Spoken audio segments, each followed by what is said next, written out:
fundamental premise of multiplayer is that you are a product tester. You're somebody who's getting out there in the field, trying out new plasmids and seeing which ones of them are the most effective. So as a starting point, that gives us a little leeway to adjust the plasmids to make sure they are really well tuned for the multiplayer experience. Yeah.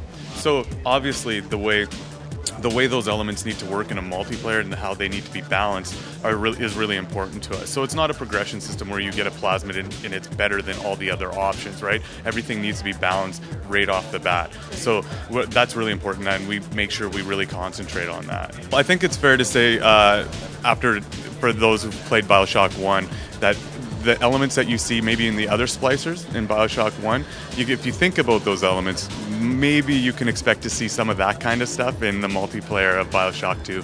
Well, you can't have Bioshock without a Big Daddy. There'll be a random placement in the map where it'll spawn eventually, and it's always different where it actually gets placed. And if you happen to stumble across it and discover it, you can interact with it. By interacting with it, you'll actually put the suit on, and you'll become the Big Daddy for as long as you can survive as the Big Daddy. But it's a total strategic point too, because if you know where that pickup is, you don't necessarily have to jump into it right away. You can you can either jump on it or you can sit around it and wait and see who else shows up. It gives you some interesting opportunities, which is what Bioshock is all about. We've removed the pipe dream minigame, of course, in order to promote the type of play that's necessary for the multiplayer game and just for that flow. So now it's time-based. You go up, you hold your button down, you hack the turret, and then at that point it's on your side. Yeah. And I think that's really our philosophy for the multiplayer game is we don't want to do things that are cumbersome. If there's still vending machines in the world, but those vending machines are places where you get your health, you get your EVE pickups. You get in there, you get out of there. We're not making you go through a whole interface for that, because what we wanted to do is take the Bioshock experience and translate it into something that feels really good in multiplayer.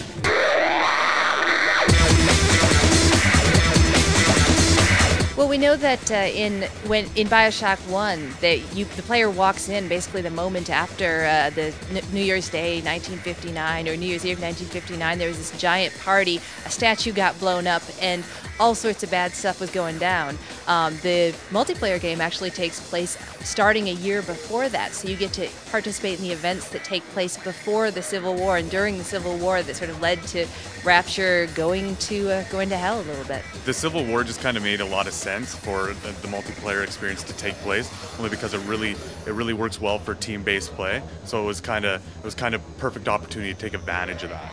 Right on. In addition, given the way Rapture works, if there was a company, it was all about capitalism, all about people trying to make money, make a profit off of whatever was going on. And so the company Sinclair Solutions saw what was going on with the Civil War and said, maybe there's an opportunity here for us to test some products, get some people feeling safer out in the world. You'll notice that we have turrets that are placed in the levels, and by going up to them and hacking them, they'll turn to your side. They'll belong to you, and at that point they'll assist you in the actions that happen around them in that little bit of territory. I think our key goal with the multiplayer is to give the experience of what it was like in Rapture before Jack got there, which is really a part of the world, a part of the storyline that people haven't had a chance to explore. Jack changed things up when he got there, but I think it's really interesting what happened. What happens in an underwater Art Deco objectivist dystopia when there's a civil war on. Bioshock 2 is coming out on November 3rd for 360, PS3, and PC.